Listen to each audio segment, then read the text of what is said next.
Welcome to another live Sunday session for Earthworks Hub. I'm Ivan Orlovic, your host, and this is the only hub that you should be watching. The only hub your missus will want you to be watching. Alright, so tonight I am a little bit flat, put up with me. I've been working all weekend at Project Spalding. I am absolutely knackered. Hopefully I'll get perked up a little bit with our guests that are going to come on. So yes, I will be having some guests again tonight to help answer all your questions. We've got a good topic coming up, so make sure that you have some questions ready, and we've got an interesting topic for you to listen to. So I will invite my guests on in a second. Let me just go through the regular stuff and we'll get to them. It's Sunday the 15th of September. Christmas is around the corner. So yeah, I'll tell you what, things are going quick. School holidays are coming up. And then before you know it, it'll be the last term of school, and then that's it, man. Christmas holidays, all that jazz. So the year has gone very, very quick. Quick shout out to all my sponsors before we keep going. Network Finance, the Bole Group. I've done some work with those guys this week, so I'll talk about that in a second.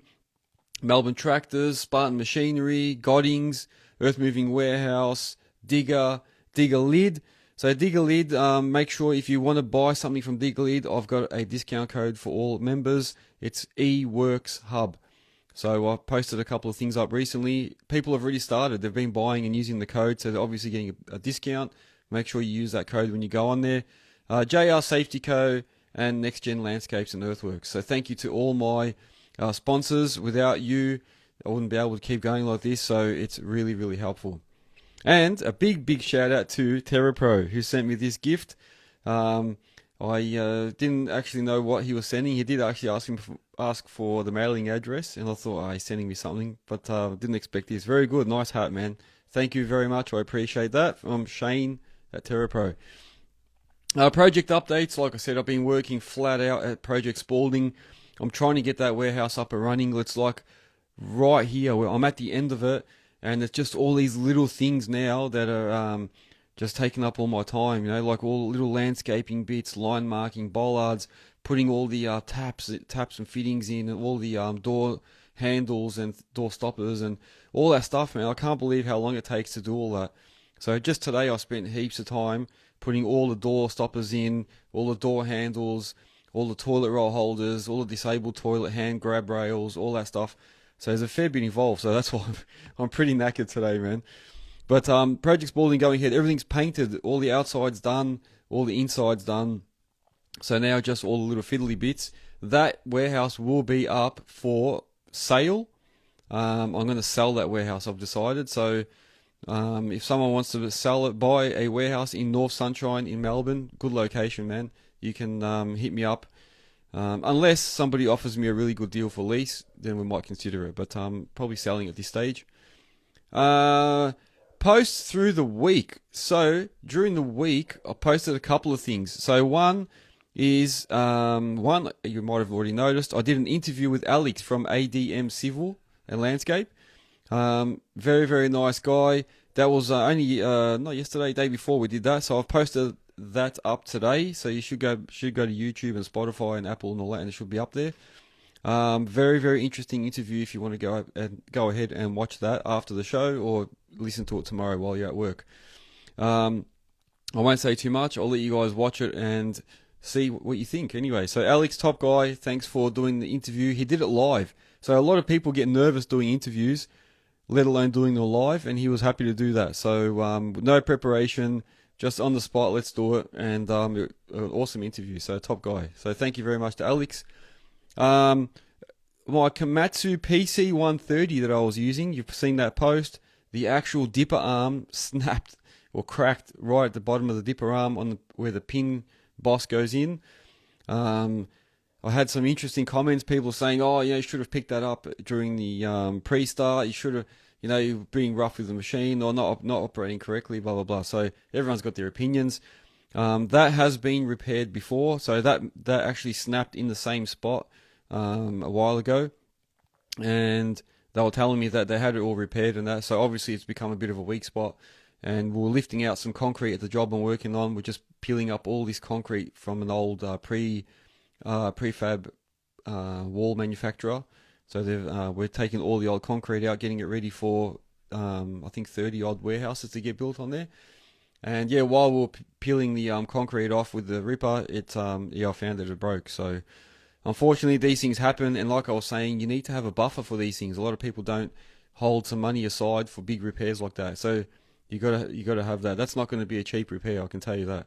So then luckily we had Dylan out. So he came out to he's from down south Diesel and Engineering. He came out to take it away to repair the dipper arm. So I got to meet him. Nice guy, man. So nice to meet you as well, Dylan, from down south Diesel. What else? And I also posted up a like a question or a poll on what's the best way to store your breaker, your rock breaker or your hammer overnight. So we had some interesting comments on that one as well. It looks like option C was the most popular, and that was having the hammer with the chisel straight down into the ground in front of your buckets, rather than having it laying down on top of the buckets or in front. So everyone had their comments on that. I'll also ask the boys when they come on in a second, we can all sort of discuss that as well. And there's people gave some really good reasons as to why you should have it down with the pin straight down. So thank you for everyone that gave that input. And then I used the Cabalco SK225, so the zero swing 20-ton machine. Nice machine. However, I did notice it doesn't have a blade on this one, so it's very rocky. You can't like stabilize yourself when you're hammering or when you're loading out. So it is very, very rocky. And what I found is that it's got a lot of like overswing. So it builds up all this energy as you start turning or slewing, and then it's hard to slow it down. Like it builds up this instant speed, and then as you want to slow down to like put your bucket on the ground and start scraping, it wants to keep swinging. So I call it like an overswing. That's what I noticed about it. It's got like a big build up, and then it can't slow itself down in time. But it's almost instant. So as soon as you start swinging, it just like builds this like an elastic and just keeps going. So yeah, that's what I found with that. And there was no storage. So I don't know about the newer models. This is a pretty old one, 11 to 12,000 hours I think are on it. So I don't know what year it is, but yeah, there's nowhere to put your shifters for the hammer and stuff. So you have to keep them in the cabin, and like it just smell hydraulic oil all day. Even with all the cap fittings for the hammer pipes and that, it just leaks. So then you've got hydraulic on the floor, and it stinks, man. So that's something that I didn't like about it. And merch, don't forget, a lot of guys have recently posted up on their wide. There's been a bit of a spurt. Everyone's getting merch from Earthworks Hub, earthworkshub.com.au. You can go on there, go to shop up in the right hand corner. It takes you to the merch store, and then you can buy merch there. So like I said, I've got hats and all that coming on the way, but at the moment there's hoodies and t-shirts. So we've had a guy, special shout out to Brent, who was showing off his red hoodie that he bought, and all the other guys that have purchased them and that. Thank you very much for doing that. You've got to show your support for Earthworks Hub. Alright, so without further ado, I promise you I'm going to have some guests on. To everybody on TikTok, like I said last time, I'm sorry I can't work it out that I can do guests on both at once. So unfortunately, most of the guys that I'm interviewing, everyone's on sort of Instagram. So if you can go over to Instagram, you can join on to Earthworks Hub there, and you can watch our live, or you can go on to the YouTube channel later or Spotify, and you can watch it there. So I'll download it during the week, and you can watch it. So there you go. Brent has just joined us. I was just praising you for showing off your red hoodie, man. So thank you very much for showing your support for Earthworks Hub as well. All right, so TikTokers, I'm going to sign you guys off, and then I'm going to go back to Instagram and invite my guests. Have a good night, all you TikTokers. Thanks for joining me as well. Sorry, I did see some comments from you guys there. Hello to everyone that said hello and likes and follows. 4 million. Wow. That's it. And he's saying he loves the cave. No worries. Thank you, guys. I'll speak to you guys during the week anyway. All right, so that's the TikTokers gone. Sorry, people. They're not going to like me. All right. Now, here we go. I'm going to invite these people. Here we go. We've got people joining. Hey. What's going on? Andrew, nice to see you again, man. Wait, nice to see you guys. That's it. Jack's gone sideways on us. You got to flip it around. There we go. Jack, thanks for joining, man. Thank you very much. Mate, I tell you, it's good, man. Today I was really hanging to do this again. I like these like gatherings, I suppose, if that's what you want to call it. So thank you for coming back on again, guys. We've got Andrew from Sydney Rockwalls. We've got Jack from EMBE Hire. So thank you very much for joining us, guys. No dramas, mate. All right, beautiful. All right, so what we're going to do tonight is we're going to open up with a topic. So we're going to talk about, the first thing is we're going to talk about what to put in your quotes. So what you should, some of the vital things you've got to put in there. So listeners, think of some things as well. We're going to give you a couple of things and then we're happy to talk about that. And then we can also answer any other questions that you have. So thank you to everyone for joining again. All right. So do you guys want to kick off with any points? So what can anyone that is creating a quote, what should they include in there? Just even if we start with basics. So I normally try to, obviously everyone's going to be different. We tailor our, our clauses to our own sort of niche market. But yeah, I just sort of try and cover what you can see from above the ground, because obviously we're digging blind. You can't tell what's underneath the ground. Yeah. So yeah, just like a rock clause and stuff like that. Yeah. Yep. Excellent. Yep. Yeah, I agree. Even with that, so if I do a quote, I usually say like, if we hit rock, it's going to be so much per ton to get it out, or so much per meter, or I say like it's going to be so much per hour to use the hammer and break it, and then whatever the trucks cost to get rid of it and stuff like that. So you gotta have that. Yeah. I try not to put prices or anything like that. It's more just additional costs. So when it does arise, we can talk about it, because you never know what the client wants to do. They might say, "Nah, dig it out, leave it to the side. I'll sort it out later." Yeah. No, I agree. And it's the same with rubbish, asbestos. So what I do is I always put in there like a clause to say, anything that's not like, soil or clay or whatever. So any rubbish, asbestos, bricks, concrete, whatever we find that's not soil, is going to be extra. It's going to be a variation. Yeah. What's Austrac Civil saying? Austrac Civil saying no unexpected findings allowed for all unexpected findings, extra over being rock, contaminated material, etc. Yeah, so he's saying similar stuff. Yeah. What about yourself, Jacko? Any points? What do you always include? We don't have to worry about rock here. There's none of that. Quoting's one of them things. It's really, really difficult, isn't it? Because you never ever quoting apples for apples. Like, so just because you've got a drawing and it specifies a certain rock to go in or whatever doesn't mean that the other contractor's quoting that, does it? Like, it's very, very difficult to quote competitively, isn't it? Like, you never ever quoting apples for apples, even though you're quoting what you think's the right thing and what the species were working for. The next bloke's probably not. He's found a cheaper way to do it, or you're digging it out with a 5-tonner and he's digging it out with a 12-tonner. Like, you're never quoting apples for apples. Yeah, it's true. That's the other thing. What I always try and do is I try and, so usually if they're giving me like a proper tender document to look at, I'll just copy the same scope of works points and then just say I'm going to do this, like, and basically copy and paste their points, so that I'll make sure that I'm answering every single bit on there of what they want, so that everyone else is probably doing the same thing, Yep. Oh, that's good. So apart from the other things I was going to say is you've got to put your company details obviously on there, the date, and then when you do a date, I always give it like an end date. So I say like, the quote is only valid for 30 days. So that way if prices change on me during that time, I don't suffer, because that's happened in the past too, yeah? Yeah, 100%.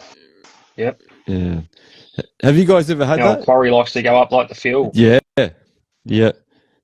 Has that happened to anyone? They don't tell you, they just put it up.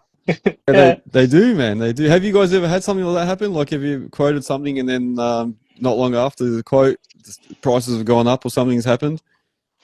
Yeah, I get really, really careful at that. Yeah. Yeah, I get it into financial year is a big one. You go, I can't see him on the screen, so I don't know when he's talking. Oh, you can't see him?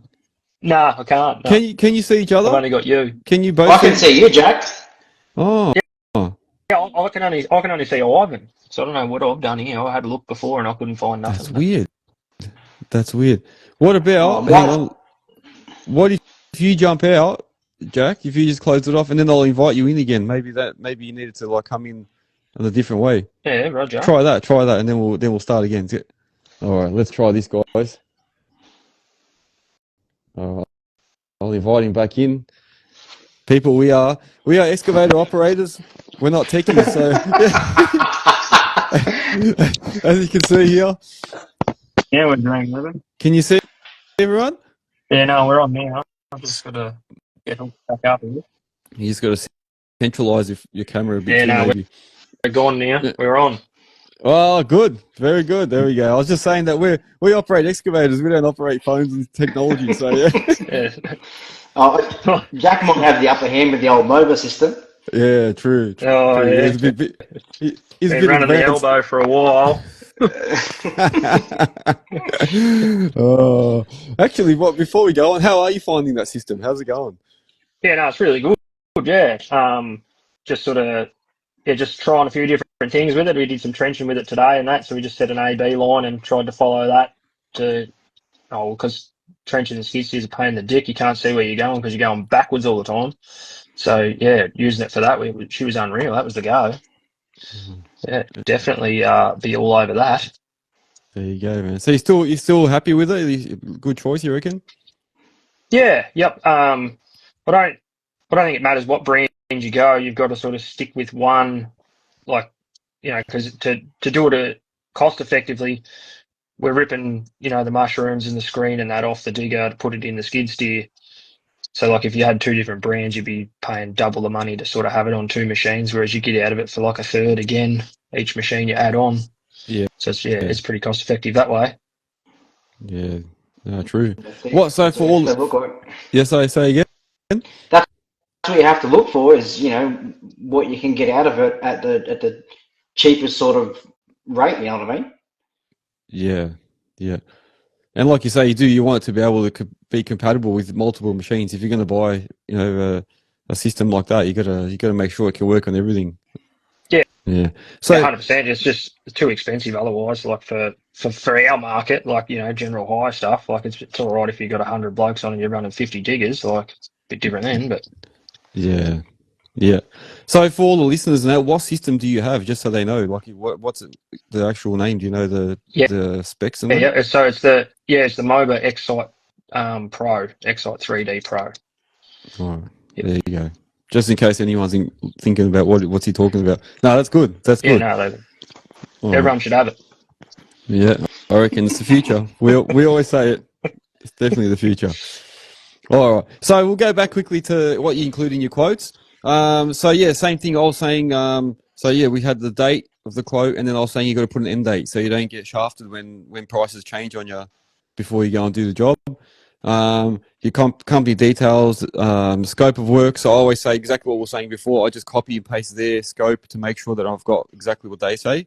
And then we were saying the clauses. So for mine, I had the rocks, contaminated material, rubbish, concrete, and then I put delays. So variations will be in case we're delayed, like if they've got like a site that's in a little laneway and you've got to wait for cars constantly to get in and out, or you've got like deliveries that have to be scheduled, so you can't just have trucks turn up whenever.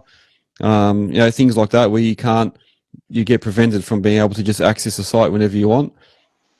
Yeah, things that are out of your control. Yeah, and then for example, like I was quoting a job at a Defence Force barracks, and there everybody that comes on site has to be escorted. So you've got to come in, get all verified every day, do a massive induction every day. Then someone's got to escort you to the job and stay with you while you're working, and it just prolongs the whole job, So you've got to be able to allow for that extra time. At least in the army places, you're allowed to have your phone. I've done a heap of work at prisons, and you're not even allowed to have your phone. So every time you want to order rock or get something, you go to the lockbox out the front. Takes you half an hour to get in and out of the security there to go make one phone call, and you can't get onto them, so then you've got to go back and check your phone in half hour to see if they've rang you back. Just play phone tag all day, and you're not even allowed to have your phone with you. It is a nightmare. Yeah, that's some crazy stuff. Yeah. I suppose you're trying to manage the job and you can't even like access the phone. Yeah, it just makes it hard. Yeah. Yeah.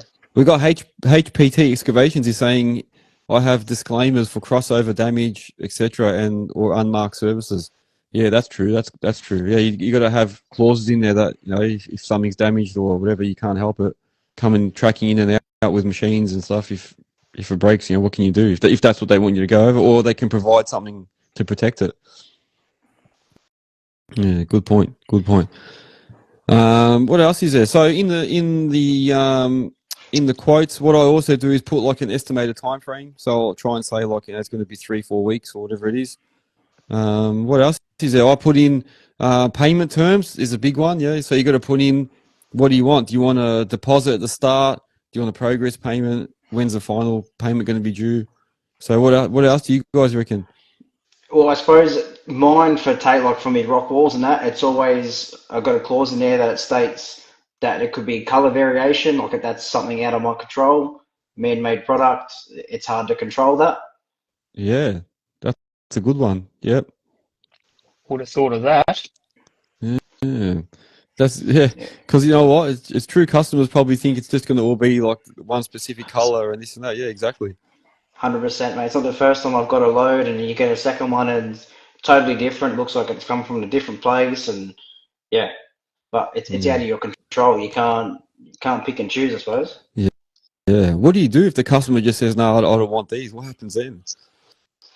Yeah, you try and explain to them, or you try and mix it in the best you can, and you know it all changes over time. It's sandstone, you know, it weathers, it gets dirty, it changes with the sun and weather and whatnot. So yeah, you just try and explain to them that it will change over time, and yeah, give it a couple of years, you won't even notice the difference. Yeah. Yeah, we all look the same. Yeah. Yeah, That's true. it. True. No, that's good.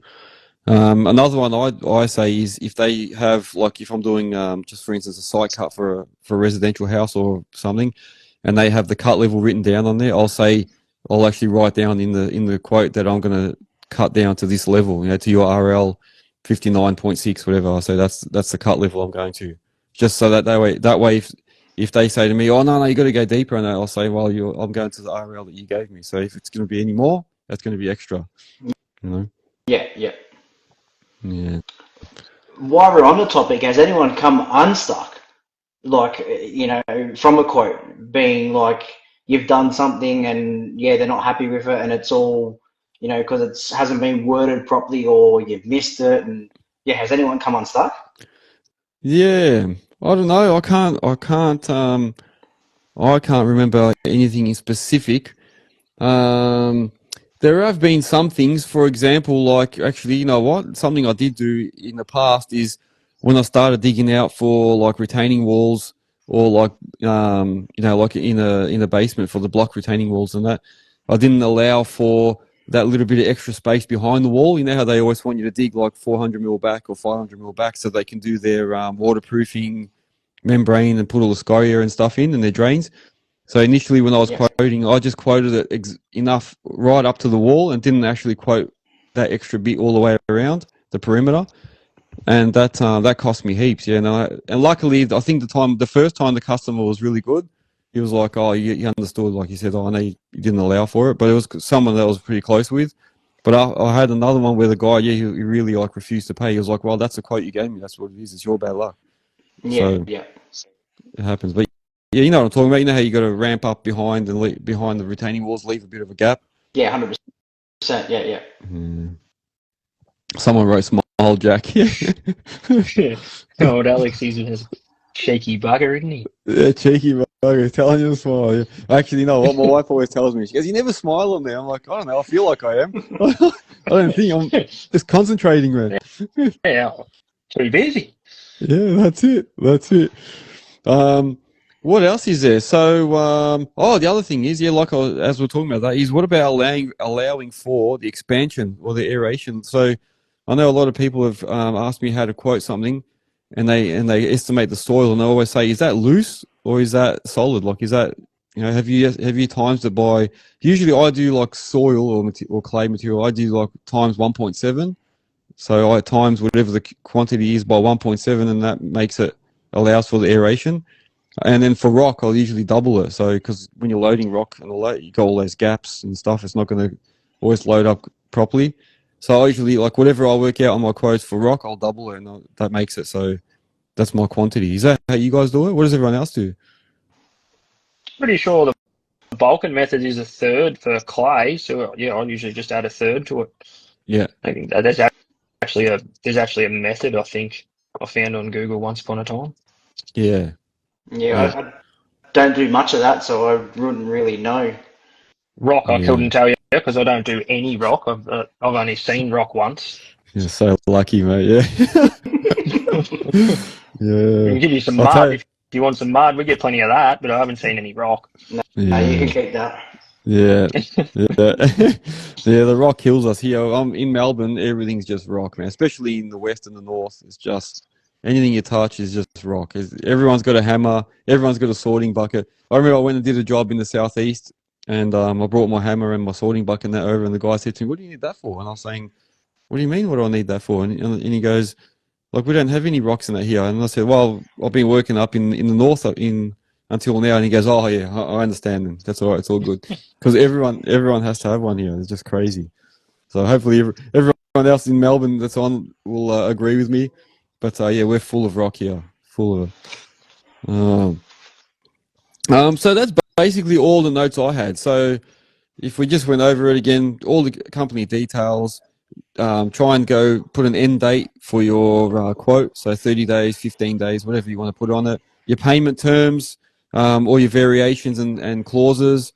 I put estimated timeframes. You guys were saying as well, like, just so you don't get unstuck on things. So you got to, what else did I say? I usually put RLs and cut levels, so that way they know that's what I'm going to cut to, and then allow for that aeration and stuff. So don't just get caught out calculating your cubic meters and then not making it loose, because once you start moving it around, it just keeps expanding. So probably another valid point there is, like any material you're bringing back in, you need to work out on loose cubes too. Like, if you're ordering in rock, you can't just work it out on solid cubes, because you've got to allow for compaction, allow for it to come in the truck wet, whatever. That's a good point, man. Exactly, yeah. Yeah. And as well, how are you going to get water on site? So yeah, if you are putting rock down or something and you got to compact it, you got to work out how you're going to get water on site, because not every site will have like access to water. So you're going to have to get a water cart. Have they got water, like a tap on site? Yeah, that's true. That's I didn't even think of that. There's a good one.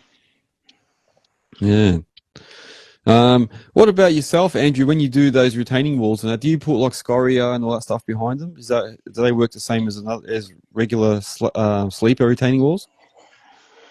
So is that like the fabric you're talking about? Yeah. Do you put like fabric and then scoria and Aggie pipes and stuff behind the walls? Yeah, so we use the fabric, I use the Aggie pipe, and I'll just use like a drainage material, like a quarry drainage material. Yeah. Yeah. So like I said, you got to allow for those things too. Scoria is a pretty local product, I think, isn't it, for this area? I think I don't know whether they call it scoria everywhere in the planet. Sorry, yeah, like filter rag or something. Yeah, real technical term. There you go. Sorry, yeah, that's me using my Melbourne terms. Yeah. Hey, that's like bogies. People call them bogies. We call them tandems. I don't know. Everyone's got different names for trucks and that. Yeah, everyone calls them different. Yeah. Yeah. We got Neilsy. Neilsy's saying the number of float shifts on the bigger jobs. Yeah, exactly. Yeah. So sometimes, even if you do like a basement, I've been caught out on that where I finish digging and then they say to me, I bulk it all out. Then they say, oh, you got to take your machine away so we can do all the shotcrete and do this. And I'm like, hang on a minute. I didn't allow for that. So now I've got to pay for a float to go out and then come back when they're ready for me to keep digging the next level. And yeah, so they can't always keep your machine on site. They might need you to take it away and bring it back. Yeah, that's a good point, Neilsy. All right, that's it for the quotes. Is there anything else you guys want to add for that? I think you guys have covered it all, don't you? All right, beautiful. So we'll let all the viewers now. So if you guys want to add something, feel free to ask questions. I'm just going to talk to the boys now about my week with the dipper arm and that. So, did you guys see my post about the? I know some of you both did, I think already, but the PC 130, the dipper arm snapped at the bottom. What do you I Pretty guys did think see rude about that, that? yeah. today. Yeah, yeah, yeah. Big break, man. That was a big break. Yeah. It's pretty rude I setup. yeah, um it's interesting because they were telling me afterwards that not to feel so bad because it's broken before. So a while back, one of the other guys broke it. So I don't know what he was doing with it, but so it's already, I suppose, a weak spot. But yeah, I've had one of my operators on my old SK50, the old Cabalco 5 tonner, snap the top of the dipper arm, where the ram attaches to it. So it's got the little where the pin goes through. So Yeah, we yes. were doing some similar work. He was ripping up an old driveway, and I don't know if it's just over wear and tear or if over too much pressure, like trying to lift too much at once, and it snapped up there. But we've never had it snap down the bottom on the dipper arm. Yeah, Um, I've never seen something like that before.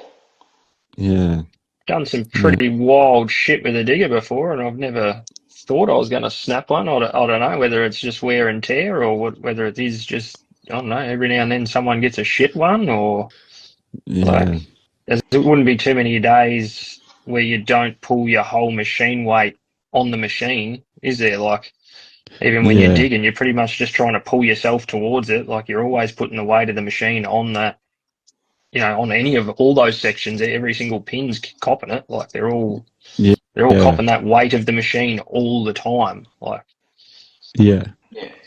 yeah. No, it's interesting. I got a lot of feedback on it on my posts. People saying, "Oh, you should have seen that during the pre-start, or you should have, not been so rough with the machine and all these things." And I was like, "Yeah." And then they're saying, "Oh, it must have been a dodgy repair." I don't know. Who knows? Who knows? But over my time, I've seen a lot of things happen. Nothing that major, but I have seen things break and or bend and bow and stuff. But that would be the other thing too. Like, if it's been repaired there before, like they're generally are just a weak spot straight away. Yeah, yeah. You can see the guy that repaired it put an extra plate on it, so there is like another plate that's been added to it. But obviously, yeah, like you say, it has become a weak spot now. Yeah. Yeah, And what else was there? And then yeah, storing your hammer overnight. Did you guys see that post? I yeah, I did did, see but that I'm one. not Yeah. going to comment. Why is that? Well, so I don't know anything about how you meant to store it. Mine sits flat in the shed every day, but I don't know. Yeah. It works when I put it on. I forgot about that. Never You been did say told that. not to. Yeah. Now I Yeah. got a lot of people saying to obviously option C was the clear winner. Everybody said C, which is the one where you had the pin facing straight down, and that was because most of them were saying that way the cylinder doesn't get wet when it's sitting when you lay it down on an angle on the floor. All the rain and stuff gets in down the moil or the pin or the chisel, and it just sits inside. The seal gets obviously corroded or rotted, whatever, over time. I don't know. And then they're saying that it also protects the seal when you have it down towards the ground and no leakages. And I don't know. Everyone was just saying C was the best way. So obviously that's the best way to do it. I read the Um, manual on mine, and it didn't say you had to do anything specific, but I suppose everyone's got their ways. yeah, yeah, yeah.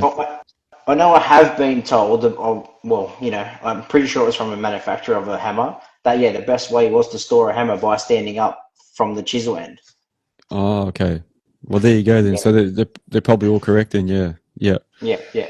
But All right. it comes down to the circumstances. Is that the best way to protect your buckets, like to lock your machine up at the end of the day? Like, if lying it down over the top makes it that little bit harder for it to go missing, well, then do it that way.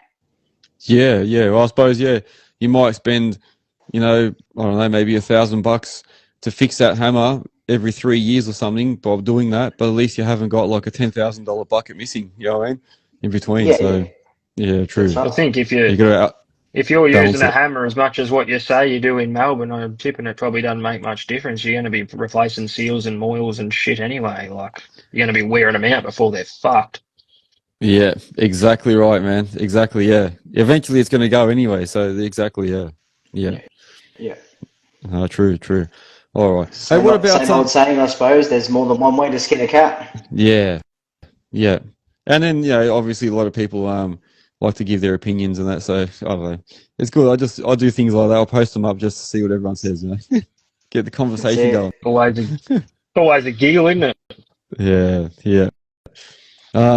Yeah, that's it. That's what I had for the topics and that. What do you guys have? Is there anything that you guys want to discuss, or even the listeners? Yeah, let's hear what anyone wants us to talk about. Give us a topic, or if any of you young lads want to say anything or talk about something. Um, yes, they're all saying that it's quiet and that, and I know we've talked about it before, and I don't know, I've just been thinking about it because yes, they're all saying like I can't comment on it because I'm not in that position at the minute, fortunately.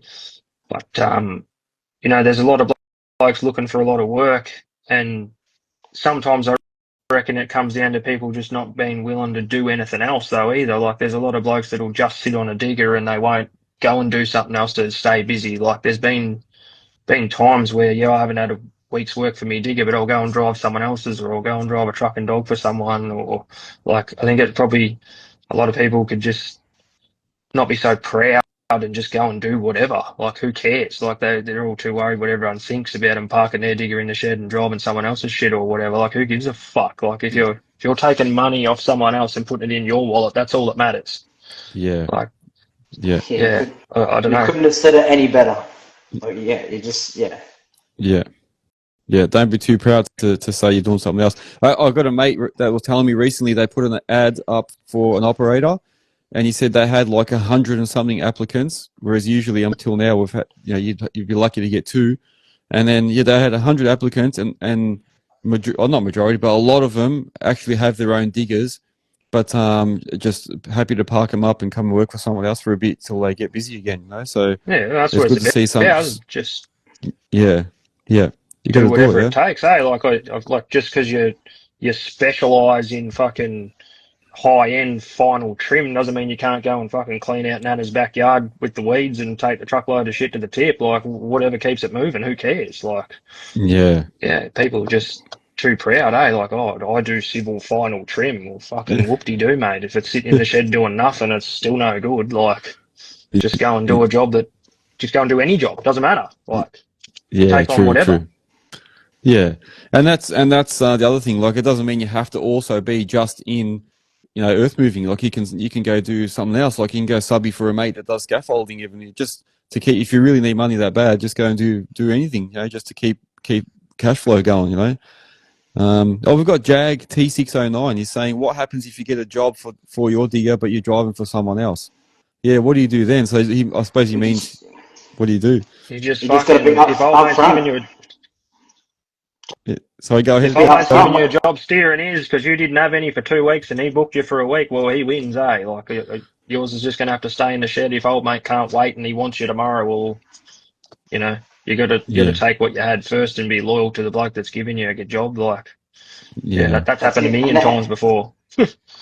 That's it. You just got to be up front. You say, listen. I've got a week free, but if something comes in, can we work something out? Or Yeah, yeah, that's there's no true. point in hiding behind the door because it ain't going to get you anywhere. Yeah, yeah. I suppose it's better for the guy that you're going to go and work for to just let him know and say, listen, I've got my own gear, but I'm just going to come and help out for a bit. But the deal is, if something comes up, I'll finish until you get someone, for the next day or two, and then or I can only help you out until I get something. I suppose, yeah, you got to work it out with them, yeah. But you got to be willing to also lose a job because, like Jack was saying, if what if you don't get the job and then for 3 weeks you're just sitting at home and just waiting for Well, what someone if to call? what if old Yeah, mate's giving you 3 weeks solid work driving his digger? And old mate only wants you for half a day. Like, you're not going to go do the half a day's work when you've got 3 weeks teed up, even though it's not in your machine. Like, I'm not dragging mine out of the shed for half a day when you got 3 weeks with one bloke and going to piss him off because you go piss off for half a day. Like, you can drop more money doing that than what you can not working yours for half yeah, a day. Like, you've got to do the toss up. What's worth more to you? Like, yeah, Yeah, yeah, 100%, 100%. There's the pride is a big thing. Like I'm one for that. sometimes I'll think, I'll stay at home for 2 days, before I go look for anything. But then, once the 2 days are up, you're like, well, shit, I missed out on like 3 opportunities to go help someone else. Yeah, yeah. And that's it. Like you say, if you're not working, there's no income, but the bills are still going to keep coming. Everybody still wants their 100%. money. Yeah, Variety's the spice of life, I reckon. I don't care. yeah. I'd rather go drive someone else's digger or their truck or whatever than sit at home and do nothing. Yeah. Jag P609 saying you're better off selling your machine and stay and work for someone. Yeah, look, each to their own, each to their own. Like I've done something similar to that, but it's not because there's not enough work for me. It's just I'm choosing to do that because of the podcast. But some people still want to have their own business. Like we were saying last week, we had a similar chat, and we're saying some people want to keep doing their own thing and striving and be their own sort of boss. You know what I mean? So it depends on everyone's situation. You all got to start Yeah. somewhere too. Like I remember when I first went out on my own, I didn't have any work because you just brought a machine and no one knows who you are and no one knows you got one and you haven't got your name out there. But if you don't pull the pin from where you are and commit to it, it makes it very difficult to get started. So, I drove a truck and dog 4 days a week for someone for 9 months because he committed to me. He said, I'll give you 4 days a week. You can do your own shit 3 days a week if it comes in and when it comes in. And then that's how you got going. And I still work for that bloke all the time, but I take my machine now. He'll use me, I don't know, maybe nearly a month a year.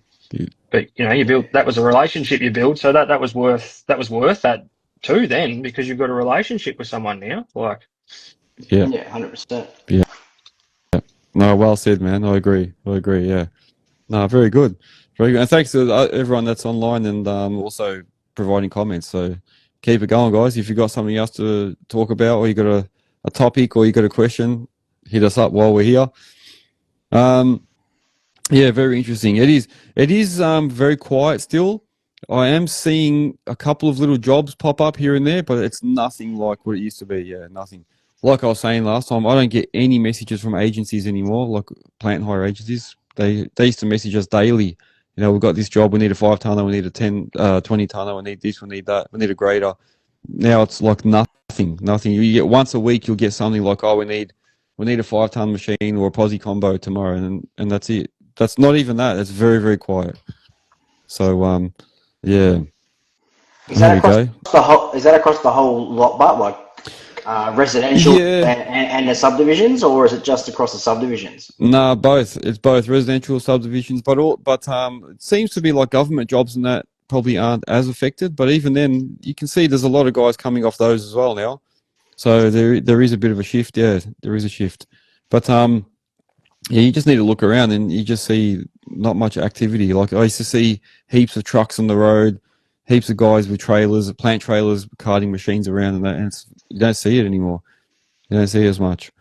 And then it did sort of have to slow down though, didn't it? Like it was just berserk. Like how many diggers would there be in Melbourne? Yeah, heaps. Everybody's got one. It couldn't be sustainable forever. Surely not. Like surely no one's that naive to think that it was just going to keep going like it was for the next 100 years. Like it was just insane. Yeah. You could just buy a machine and go to work the next day, basically. Yeah, you're right. You're right.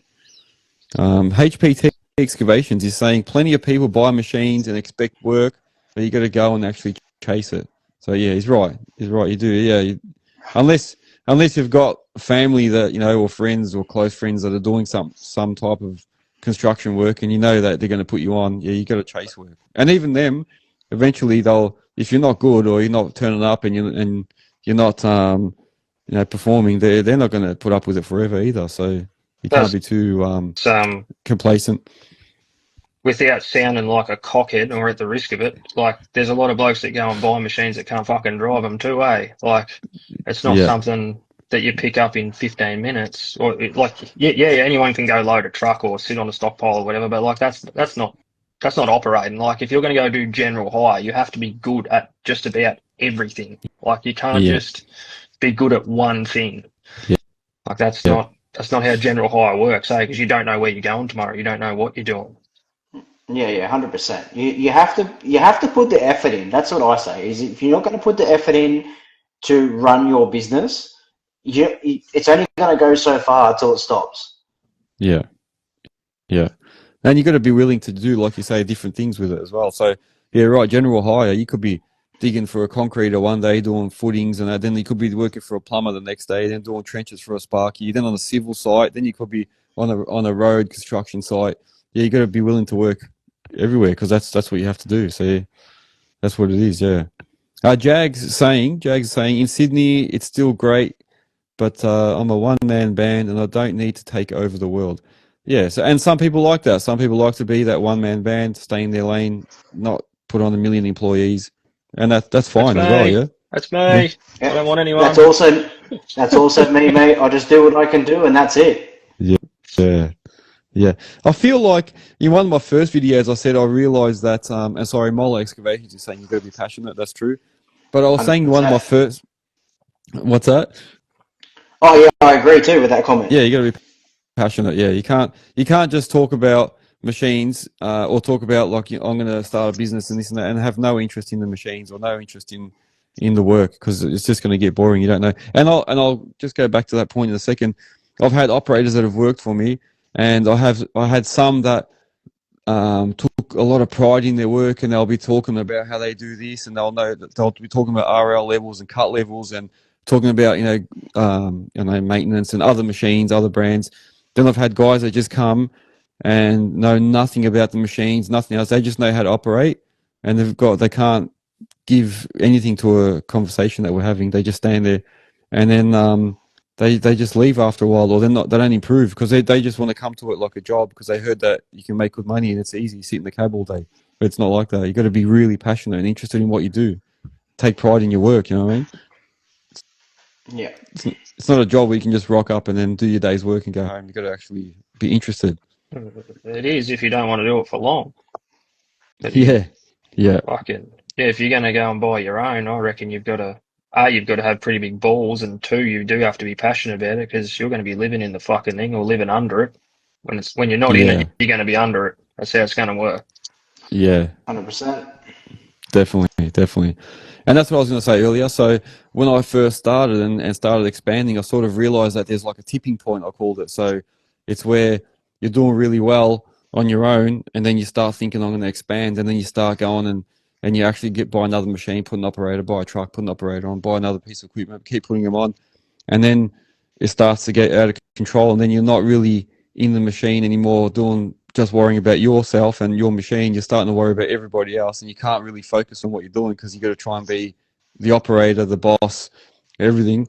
And then there's that tipping point where after a certain amount, you have to either put someone on to manage everyone, and either you do that, or you just go in the machine and hire someone to do it, or you just slow back down and be on your own again. So, and a lot of the guys like yourselves that I'm talking to, I'm hearing it more and more. People are just saying they're happy to just stay on their own. It works out easier, works out better.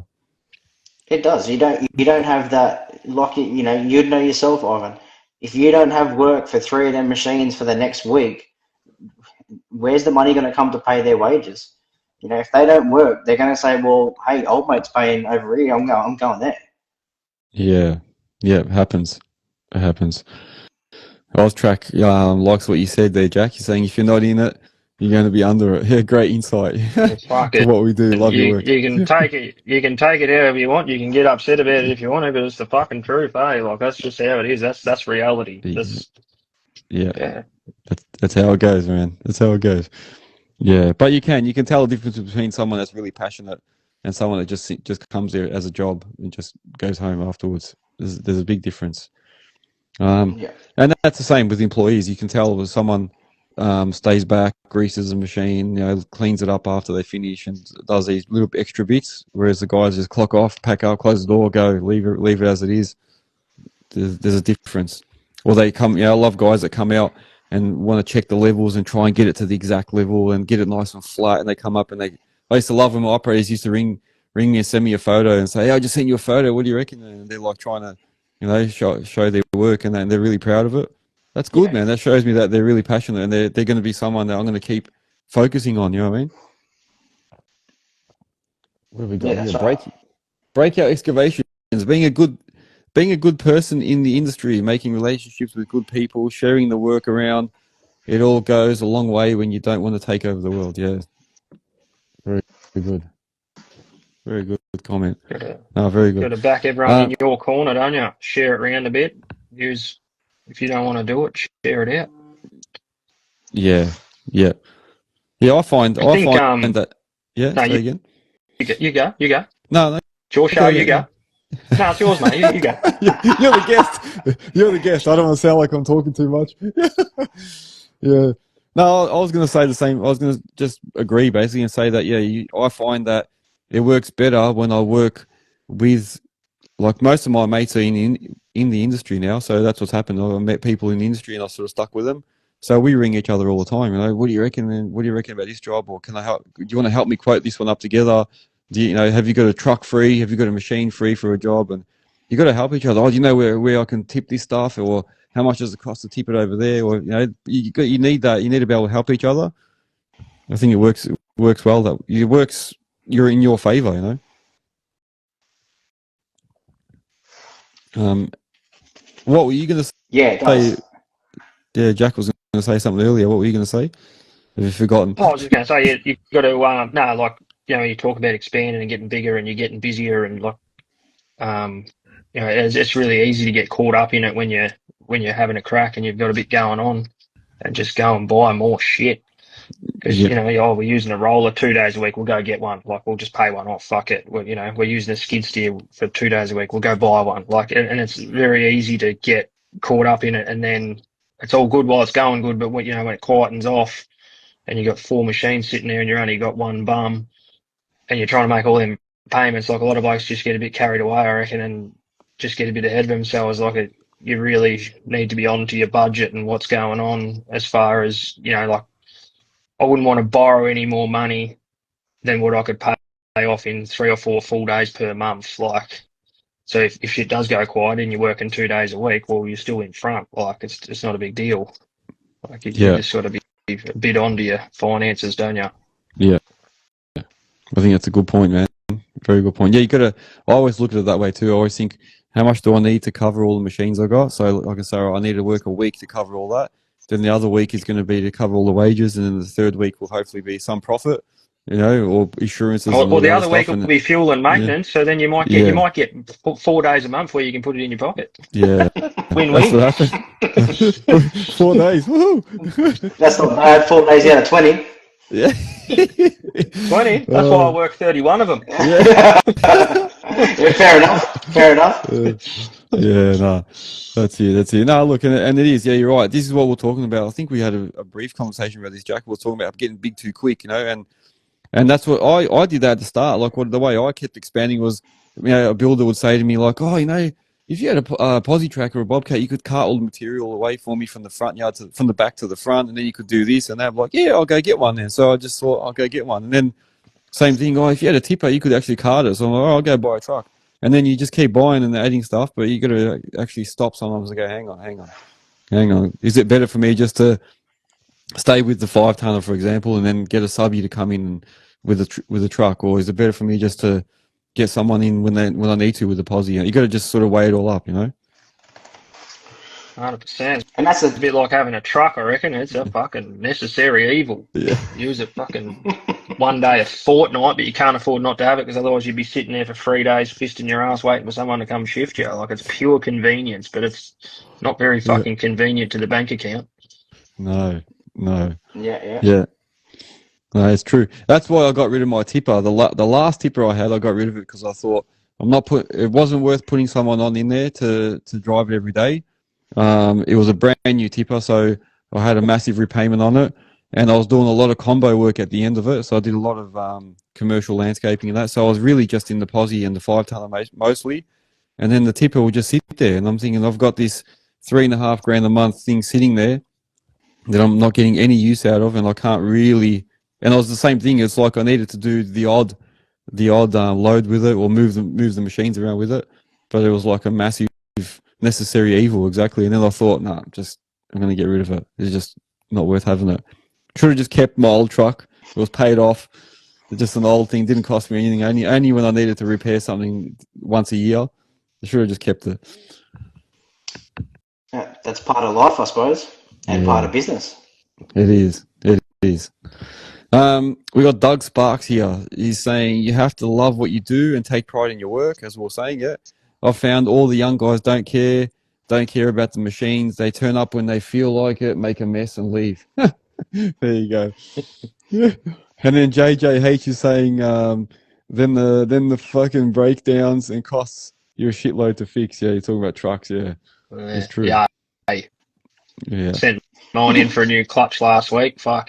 Or that's what it went in for. And then, yeah, new cab mounts, new engine mounts, new unis. List goes on. Fucking $12,000 later. Shit hot. Yeah, love it. Oh, they're the best. They're my favourite item. Yeah. Wish I could have two. Yeah. Be careful what you wish for. Yeah, true. And look, I feel for all the guys that use tandems every day and or trucking trailers. And I know their costs will be phenomenal for repairs and stuff. You know, my hat goes off to the guys that do it. And with the rates that I'm seeing going around at the moment, I mean, I really question whether it's worth having one. You know, so yeah, I don't know. If anyone's got one here, give us some opinions and what you do with it, because I feel like there's a lot of costs involved with tippers and all the semi tippers nowadays and all the trucks that are coming in. Yeah. What else is there? Rates, they're a weird talking point. Yeah, and a lot of people won't talk about them. Yeah, you're right. A lot of people try and hide their rates and compete and say, and I understand why, because a lot of guys are probably scared to say what they get, because then there might be kickbacks and people will be like, oh, how come you get that much? I don't get that much. And then, well, or I get a lot more than you, and then it's embarrassing. Oh, no, there's just like it's a funny talking point. You're right. That's weird, but and it's probably, if like a customer rings you tomorrow, I bet you'll fucking tell them how much you're on. Because you have to. Yeah. It's the first question they're going to ask. Weird, isn't it? Won't talk about it, but fucking it is what it is, eh? Like fucking any Pelican can ring you tomorrow and say they're from some mob and they want to use you, what's your rate? Like, yeah. And I don't know, it probably would make it easier if there was some baseline figure that we could all work off, but there's not. Well, to my knowledge, anyway, that there's not. Yeah. No, there isn't really. There's a few sites that have stuff up. What's that? Is it iSeek Plant? And a lot of people use that as a bit of an example. They have like hourly rates up on there, and then a lot of people use like the plant hire rates as an example. But then add obviously the commission that the plant hire takes off. They'll add that on for themselves.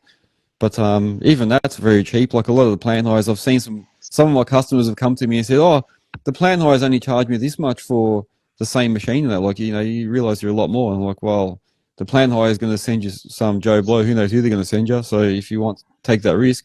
But with me, what you're going to get. So that's my price, man. If you want, I'll pack up and go. And they're like, oh, no, straight away, no. Yeah.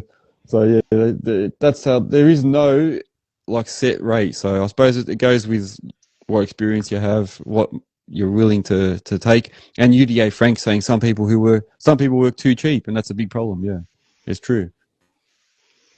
Yeah, but I think you go. Your turn. Yeah, in saying that, probably the ones that are working cheap have 4 or 5 machines and have 4 or 5 operators that need to work every day of the week. Yeah. I'm not saying it is, but you know what I mean? Yeah. Yeah, so they drop their rate a bit so they can keep their machines going. Yeah, you're right. But that is a trap too, because then you have to pay your operators a little bit less as well. Or if you are paying them, the average rate, then you're obviously going to be, losing. You might not making any profit really. So people don't realise that to keep them going, he's not actually achieving anything. He's just busy broke. And one of my mates told me that's the best thing he ever said. He said everybody asks you when you first see him, like, "Hey, you're busy? How's work going? You busy?" And he goes, "That's not what I want. That's not what you should be asking. You should be saying that you're making money. How's your business going? You're making money, because you can be busy but not making any money." Yeah. And somebody else said here, T Wills is saying, asking other people in the game what the RA sign of respect to the game. Asking other people in the game what the rates are. I think that's what he meant to say. Respect in the game. I don't know. I have a tandem. They get paid 110 plus GST an hour. There you go. Hume Excavations is saying, he has a tandem. They get paid 110 plus GST an hour. There you go. Well, the first person that's actually put their rates up on here. Well done, man. Well done. Yeah, that is. What do you guys like up in your states? And like, do you get similar rates for tandems? I wouldn't bring my tipper out of the shed for less than $150 an hour. There you go. Will not leave the shed. I don't give a fuck. Yeah. You got to do the maths on it, and a lot of people don't, right? So if you're doing 100 k's an hour, my tipper's using around about 35, 40 litres an hour. So at $2 a litre, what's that costing you? Then you got to take out maintenance, rego, insurance, all that caper. Like, no fucking way am I driving that for fucking 90 or $100 an hour. Not a fucking chance. I'm not going to sit in it for $10 an hour because that's all that's left. Yeah. I worked out when I had operators in the tipper. At the end of the day, I'd probably make like $200 profit. Not working out the bed, eh? You might as well leave it in the shed. Fuck it. Yeah, and then that was with like a little set. Like I used to allow, I don't know how much, like 10 grand a year for maintenance or whatever. But if there was anything other than that, like bigger than 10 grand, or whatever. So as soon as I had punctures and other things, that $200 was gone. So it was like most of the time not making much out of it. So I just stopped putting guys in tandems. For a set of drive tyres there fucking 4 weeks ago. There's fucking $4,000 worth of tyres on the back of the fucking thing. Yeah. Yeah. Like dream on, pal. We're not running that for $100 an hour. No way. Yeah, that's the thing. Customers think it's cheap.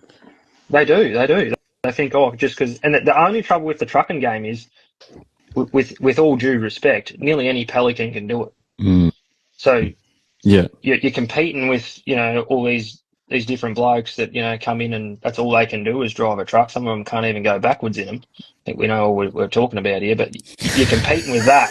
Like, what hope have you got? Like, you know what I mean? Like, it's not a bit more, digger driving, and that's a little bit more specialised. I'm not saying that anyone can't do it, but it's a bit more specialised, and you try and do a bit of different stuff. Whereas anyone can follow a white line down the highway. Like, yeah.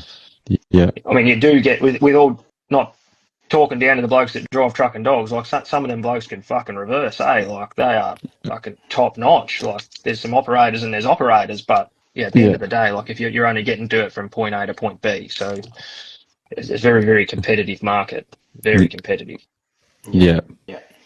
No, it is. That was like another operator told me up here. He runs his own business.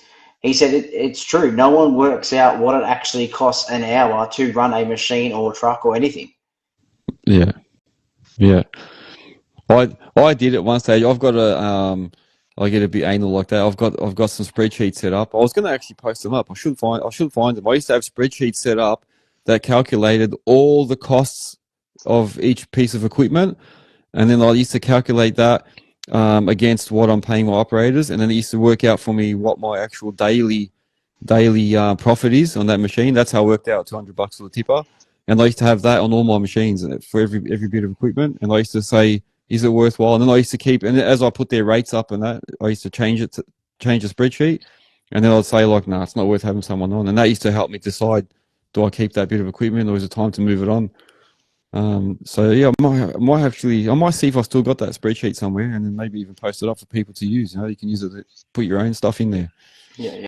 A lot of people probably when they look at their business and look at the money they're making, they actually probably only look at the turnover. So they think they're making money when they're probably not. Like, I don't lodge my own bass, but I go through it every quarter, and you look at your profit and loss statement, and you actually see what you got left. Yeah. I think a lot of people probably get trapped in the fact that you're billing out $100,000 a month, you're making $100,000. Well, if there's 99 going out, you're making fuck all. Yeah. Exactly right, man. And then you still got to pay tax and that. People don't realise all that. A lot of people don't do, and that's something that I spoke about in one of my old episodes, is that they don't keep any money for GST. I hear so many people, and I did that not long ago, actually. I have to make an admission. I didn't do it once, but I usually put away a certain amount for GST and tax to make sure I've got money when the bills come, when they do come, because they will come. And then they don't do it, and then they just use all the money they got in their account, and then they end up and they think, oh, I'm doing really well, but then they get this massive GST bill or a tax bill, and they're like, whoa, what the hell is this? How am I going to pay this off? And then you're on payment plans, and then they're on all this jazz, and then it's just downhill from there.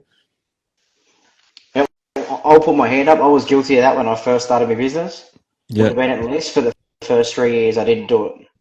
You know, Yeah. it was none the wiser. You know, it was always on the ground. I was on the ground person. You know what I mean? So same old story. Jumped in, bought a machine, bought a truck, started working. Oh, yeah, this is great.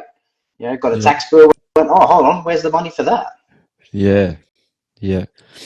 This is where my father-in-law used to have his own electrical business, and he was telling me that. He said, put away every time you someone pays an invoice, one of your invoices, straight away put away that 10% into a separate account, so you know you've got the money there in case you got to pay that for your GST or your BAS, and then another 10% in the same account just to allow for tax at the end of the year. And then you do that with every invoice you get that you get paid for, and you've got 20% sitting in there all the time. And then if you've got more, which I used to find, I always had more in there at the end of the year. You've got, that's a bonus for you. You get to keep that money and do something with it. Whereas the opposite end is, there was a point where I started running a bit low, and I just kept saying, "Oh, I'm not going to transfer 10% up for this invoice. I'll use it." The next one came in, I didn't do it again, and then I ended up just using all the money, and then I got a massive tax bill. And I was like, "Holy shit, what now?" Yeah, so that happens. It can happen. Yeah. So UDA Frank. Oh, sorry. Go ahead. Yeah. No. Your show again, mate. You're right. No, go. Right. I went first before. I was going to say now. If you think of it, tell me. UDA Frank is saying, do the maths on how many days a year we actually work, take out weekends, weather, public holiday, etc. You're right. This actually, that calculation helped me determine one of my machines to get rid of it, because I worked out the amount of times that machine didn't work as opposed to it working. So in the 365 days, I had that machine, including my worker taking sickies, not coming into work and stuff like that. There was, I can't remember the numbers, I'm going to lie here, but it was like almost 2 months worth of not getting any profit, not working, not making money. And I was like, maybe even more. It'd be there'd be 104 days of just weekends without public holidays. Oh yeah, sorry. So not in not if I didn't include public holiday, the weekends. I can't remember what it was. It was like a massive amount anyway. And when I calculated that, I thought this machine doesn't work anywhere near like the full year, because I never had anyone to put in that machine when the person wasn't working, or if it was a public holiday, what are you going to do? But yeah, there was just like a massive amount, and I thought, nah, there's no point keeping it. Not making me anything.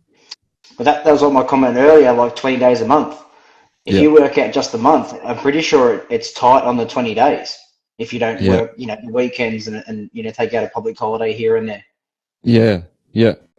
Here we go.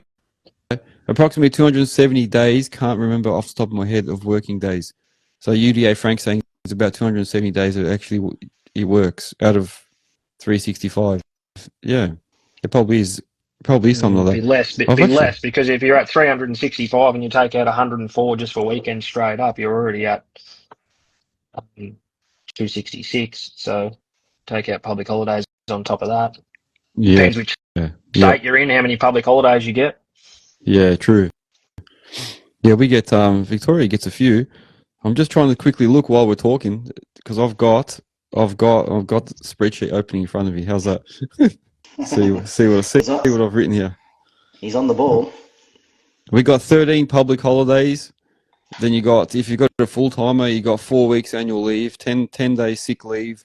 What else did I have here? So this is going back to when I had people. So it's probably a year ago, 2 years ago now. There was saying, how's the hat? They must be pretty good, but they must be hard to get hold of. I didn't get one in the mail. I've been waiting for the mailbox.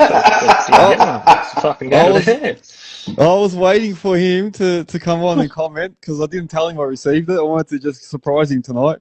There you go. Thank you very much for the hat, man. Appreciate it. And the stickers as well. Thank you. No, very good, man. Very good. This is going up in the pool room. Straight in the pool room. That's it. No, thank you very much, man. Appreciate it.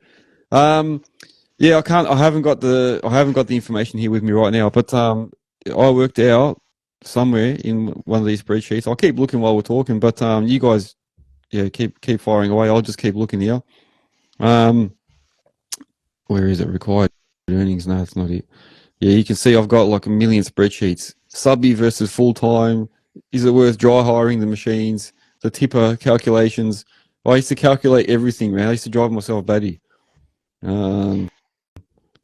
It's funny hearing this, because like I never thought of it really so in depth. You know what I mean? Like, Yeah. it's not just a matter of hopping in the seat, doing 8-10 hours, and going home. You know, Oh, there's yeah. heaps more in it. Yeah. There is. This is what we always talk about. They're all unpaid hours as well. You know, all those things you do apart from your hourly work with the customer. Then there's all these other unpaid hours as well.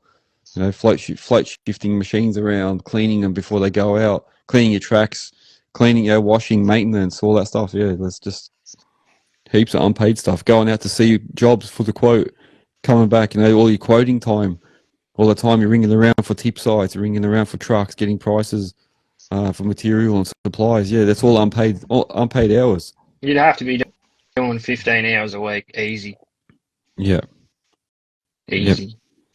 And then you got payroll if you do it all yourself. I used to do all my own payroll. I think that was probably one of my things I did. I tried to take on too much.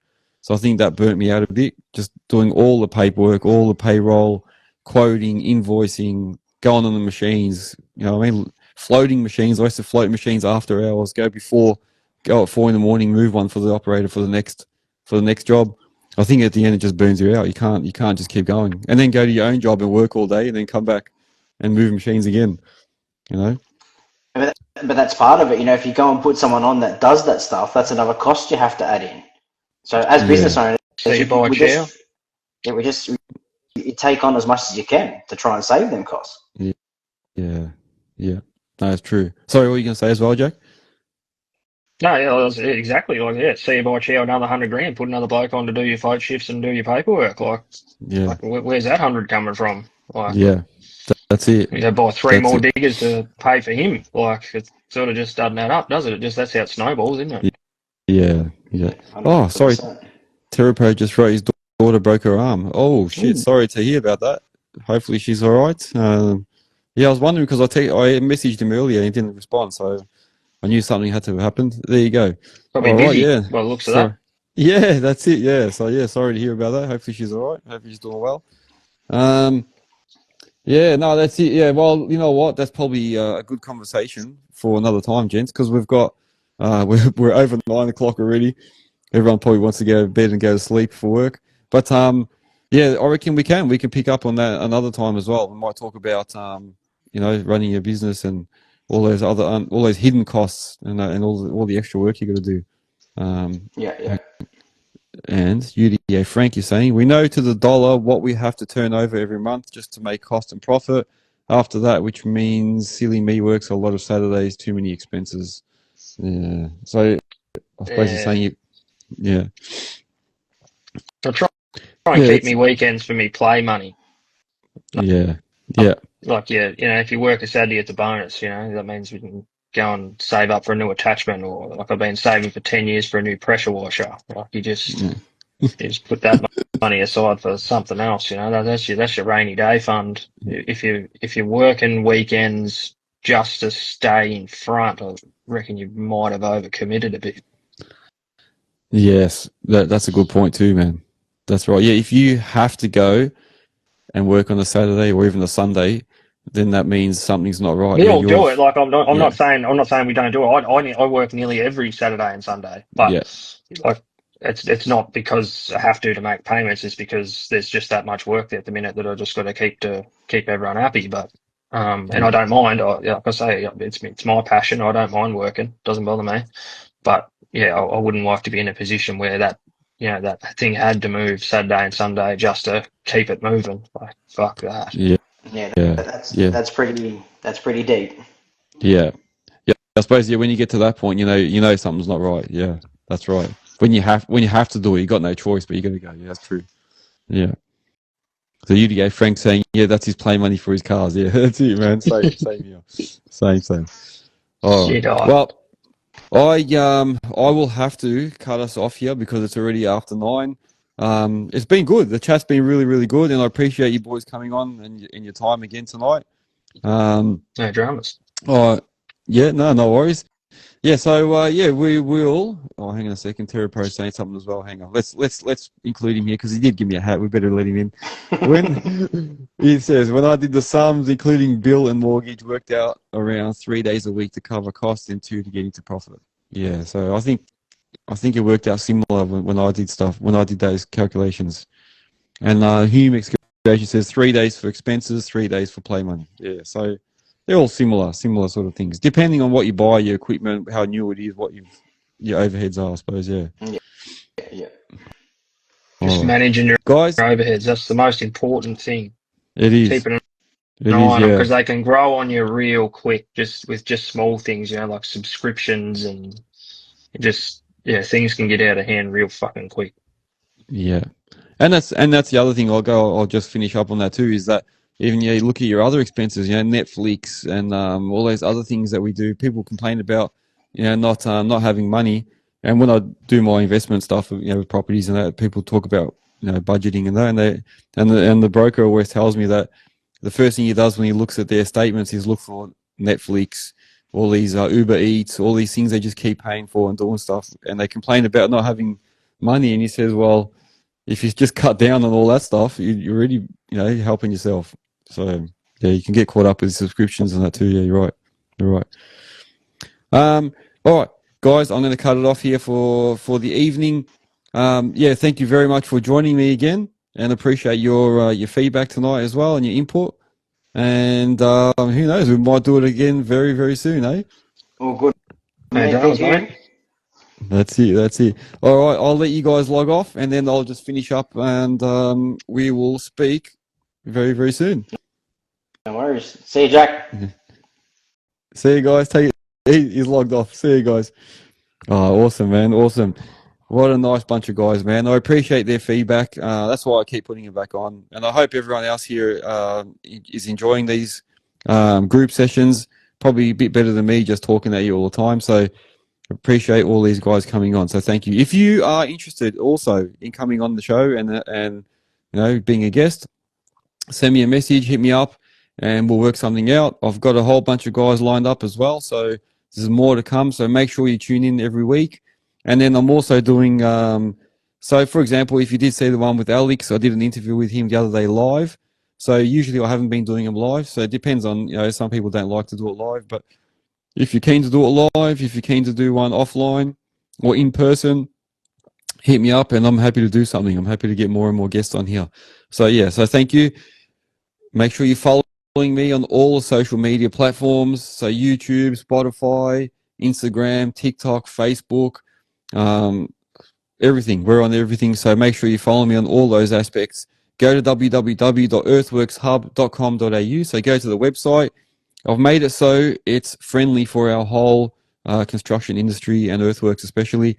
I've got tip sites on there. So if you've got a tip site you know of, also add that in. I've got all the contractors, suppliers, service providers, everyone's on there. You can find them if you need them. You can advertise your business on there if you want to as well. Everything's on there. Events, jobs. So I've got some people that have listed already on there saying that they're looking for work. And then if you're actually looking for operators or workers, you can also advertise on there as well. So make sure you go to earthworkshub.com.au. You can also get merch on there.